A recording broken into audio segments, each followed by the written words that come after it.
Dharmabytes is brought to you by Free Buddhist Audio, the Dharma for your life. Our work is funded entirely by donations from our generous listeners.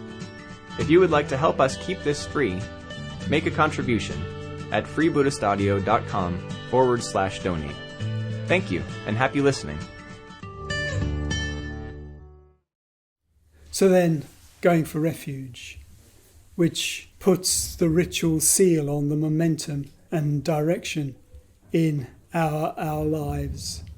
Again, if we read in the 1,000-Petal Lotus, it's quite telling. But the most significant and influential people that Bhante met in those searching years were mostly Hindus of one sort or another. He was involved with the Ramakrishna mission, with Ram Dass and other very notable and remarkable teachers in southern India.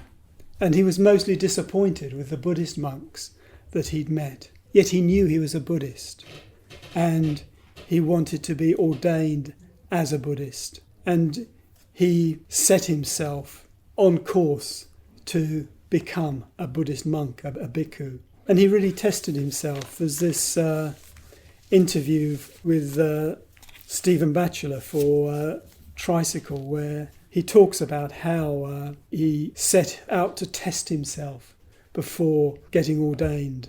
And Bhante says, at the time it didn't seem unusual at all. I was quite unconscious of being one of the first Western Buddhists to take monastic vows.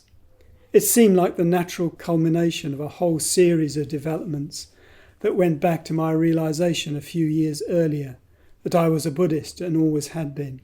I simply thought that to devote oneself to Buddhism meant being a monk, being a full-time Buddhist with no other interests.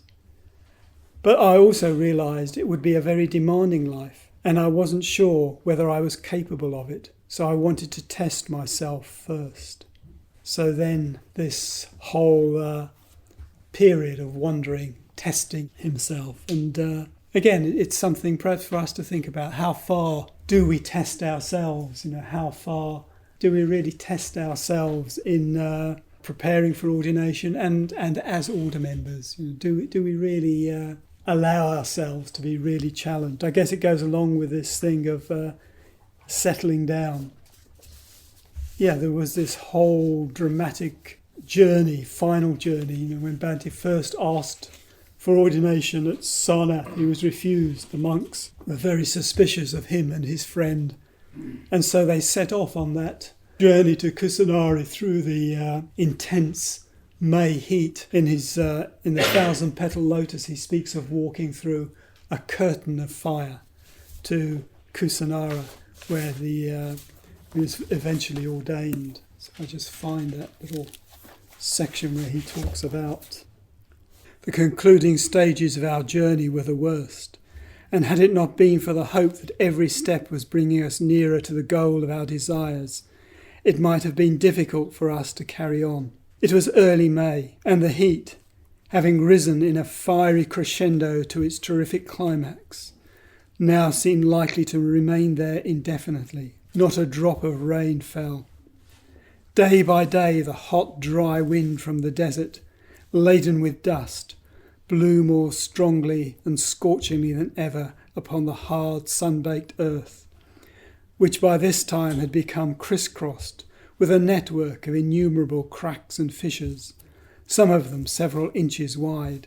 Travelling through the less hot hours of the day and taking advantage of every scrap of shade, grimly and wearily, Satyapriya and I plodded from temple to temple and from ashram to ashram, mile after mile across the heat-stricken land.